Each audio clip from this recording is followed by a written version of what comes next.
Nesse vídeo eu analisei a carteira da Luiza, que está investindo praticamente 2 milhões de reais nesse portfólio que vocês estão vendo aqui, e eu me assustei ao perceber que ela recebe mais de 111 mil reais só em dividendos todos os anos, e que boa parte desses dividendos está vindo de bancões e de empresas elétricas. Já vou te mostrar isso na carteira dela também. Essa é uma carteira bem parecida com a do Barsi. E aí fica a pergunta, será que ela está investindo bem ou tem pontos que possam melhorar? É isso que eu vou te mostrar no vídeo de hoje.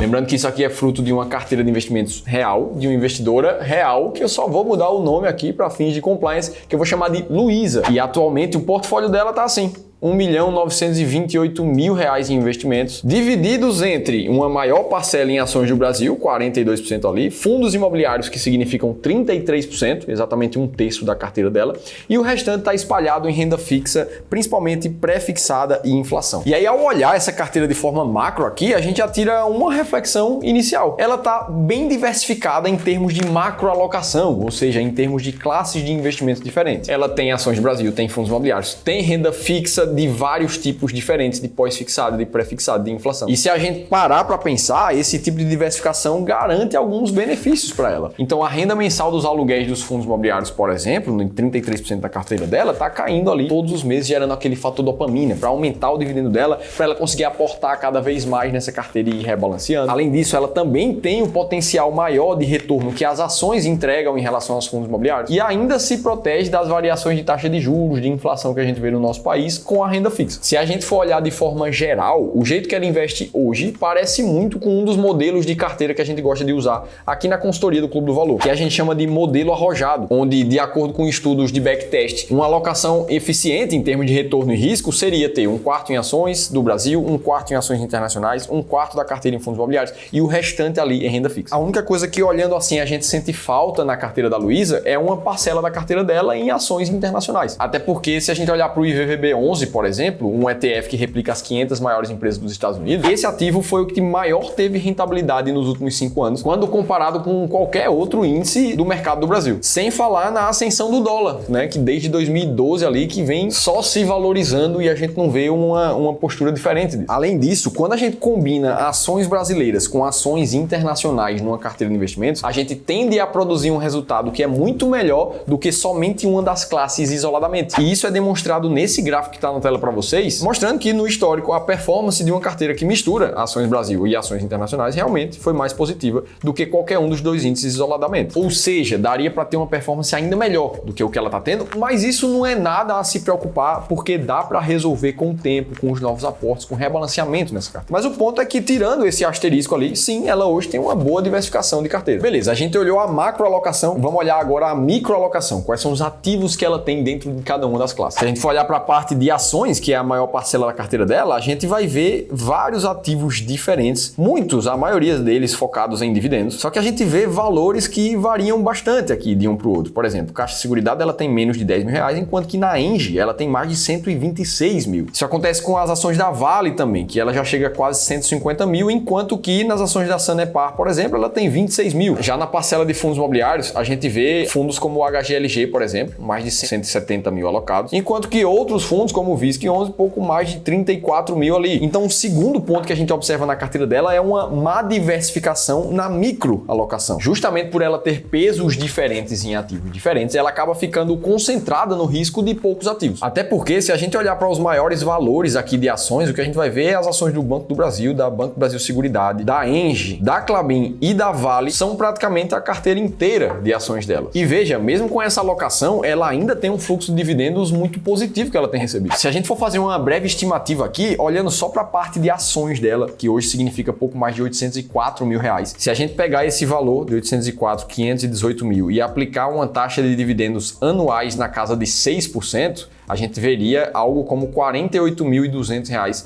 de dividendos só de ações. Se a gente divide por 12 para ter uma ideia da média mensal, a gente estaria falando de pouco mais de R$ 4.000 em dividendos só da parcela de ações. Feito isso, vamos olhar para a parcela de dividendos de fundos imobiliários também para a gente ter uma boa estimativa. São R$ 638 mil nessa parte da carteira. Aqui eu vou usar a planilha inteligente de seleção de fundos imobiliários aqui que a gente desenvolveu no Clube do Valor e eu já coloquei todos os fundos da carteira dela aqui com as proporções que ela tem hoje, que são basicamente bem desbalanceadas em termos de HGLG, que é o principal fundo, e alguns outros da carteira que tem um peso um pouco maior, sem esquecer dos outros com peso menor também. E aí, ao colocar o patrimônio dela em fundos imobiliários aqui de R$638 mil, de acordo com o rendimento médio de cada um desses fundos imobiliários, ela está recebendo um dividendo mensal na casa de R$5.281, que se a gente soma com a parcela de média mensal em ações, a gente está falando de R$9.300 em dividendos mensais. E se você quiser fazer a tua estimativa de dividendos mensais com tua carteira de fundos imobiliários e mais ter acesso a dados fundamentalistas de todos os fundos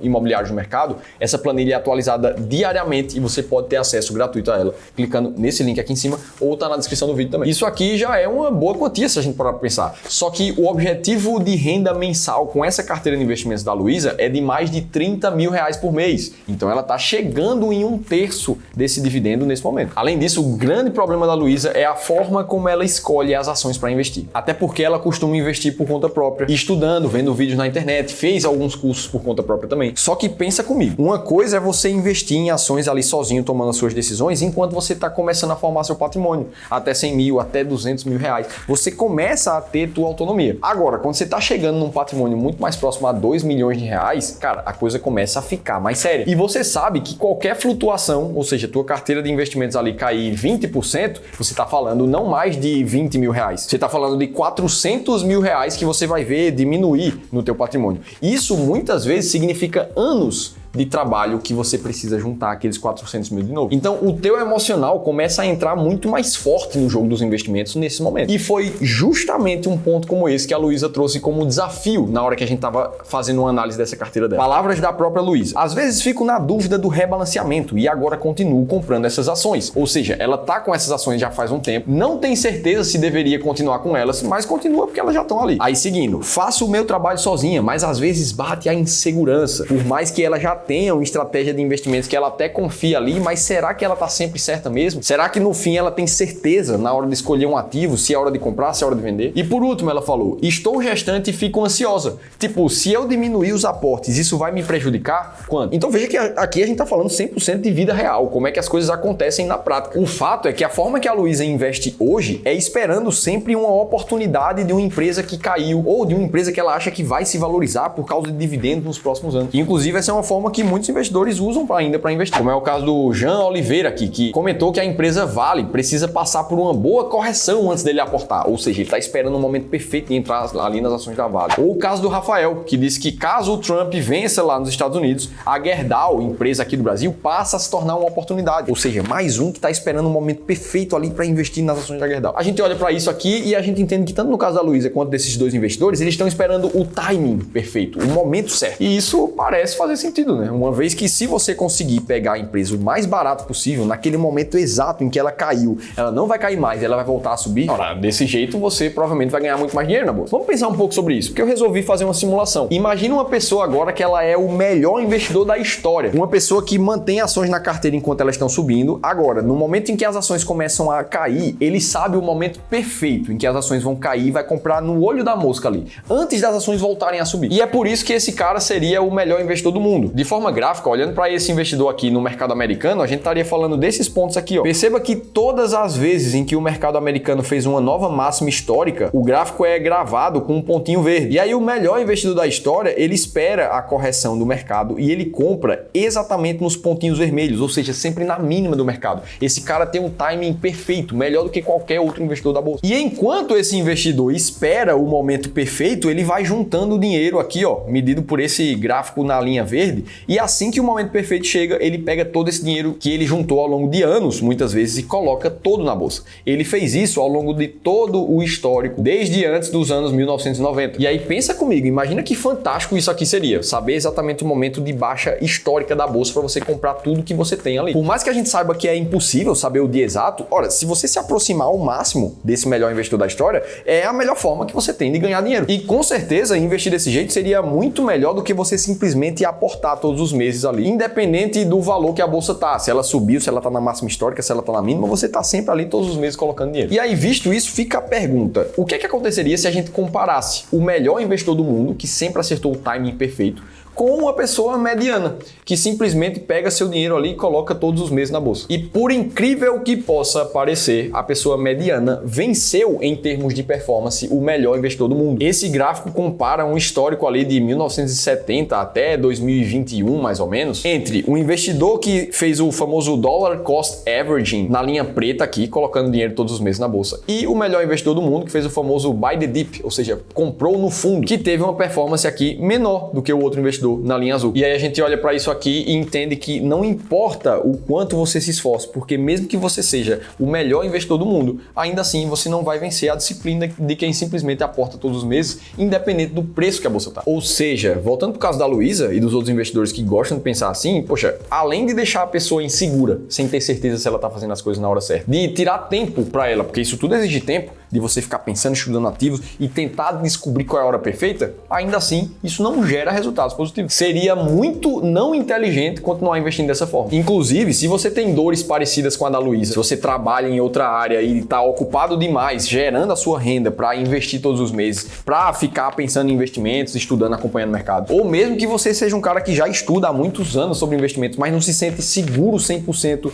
para tomar as suas decisões sozinhos de quando comprar ou vender um ativo, afinal de contas, boa parte de vocês agora já está com um patrimônio mais significativo e a tua família depende do futuro daquele patrimônio. Não dá para simplesmente tomar decisões baseadas em vídeos do YouTube ou 100% sozinho. E é justamente pensando nisso que a gente aqui do Clube do Valor liberamos novas vagas para nossa consultoria gratuita. É nela onde a gente vai tirar 1 hora de um dos nossos especialistas de investimentos para olhar para o teu caso em específico, de forma individual. E aí ali a gente vai fazer de tudo para te ajudar a entender se você está investindo bem hoje ou se tem o que você possa melhorar. Como tudo isso é 100% gratuito, você não tem absolutamente nada a perder a ter uma consultoria como a da Luísa. Para participar, é só você preencher um brevíssimo formulário que vai aparecer no link aqui em cima ou no primeiro da descrição do vídeo. Dito isso, qual seria a solução para a carteira da Luísa? Primeiro de tudo, a gente precisaria sair dessa alocação dela, que não é ruim, é boa, mas dá para melhorar, e partir para isso daqui, mais clara em termos de macro alocação e muito mais clara em termos de micro alocação, contando que ela vai saber escolher as melhores ações americanas, as ações que mais pagam dividendos da Bolsa do Brasil, os melhores fundos imobiliários. Uma carteira como essa daqui, se a gente puxar o histórico desde 2004, teve um retorno de praticamente 16% ao ano, e mesmo que a gente desconte imposto de renda, inflação nessa conta e até uma taxa média de consultoria, de serviço, de auxílio para esse investidor, a gente estaria falando de um retorno líquido real de 8,6% ao ano. No caso da Luísa, ela é uma cirurgiã dentista e também professora universitária. O que ela falou pra gente é que ela precisa ter uma renda passiva vinda dos investimentos dela de R$30 mil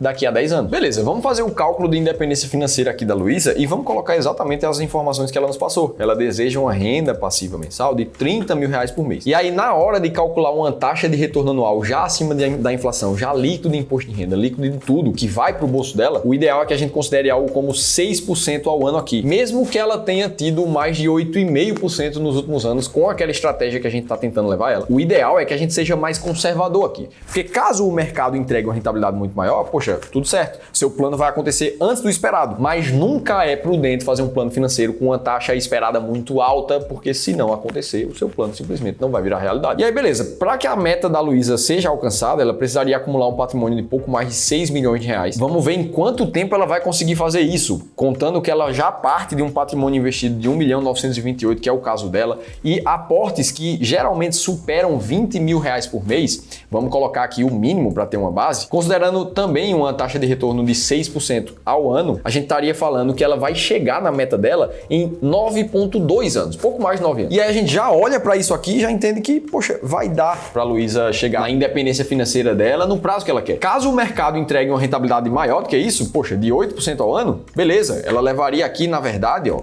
ajustando aqui os 8%, ela levaria pouco mais de 5 anos. Vai ser maravilhoso se isso acontecer. Mas a gente não pode, de novo, usar uma projeção muito mais alta do que uns 6% da vida. Ah, Felipe, mas o meu caso é muito diferente do da Luísa. Eu tenho aportes maiores para fazer ou aportes menores para fazer. Poxa, eu vou deixar esse link aqui dessa calculadora para que você faça as suas contas. Você pode acessar aqui em cima ou tá no link da descrição do vídeo também. Então, de forma geral, o que a gente vê é que a Luísa tá bem encaminhada pro plano dela. Tá com uma boa carteira, basta fazer os novos ajustes a partir de agora. Agora, se você quiser ver uma outra carteira do investidor que está recebendo 18% ao ano só com renda fixa, você precisa assistir esse outro vídeo aqui que eu gravei recentemente. Vou estar te esperando por lá.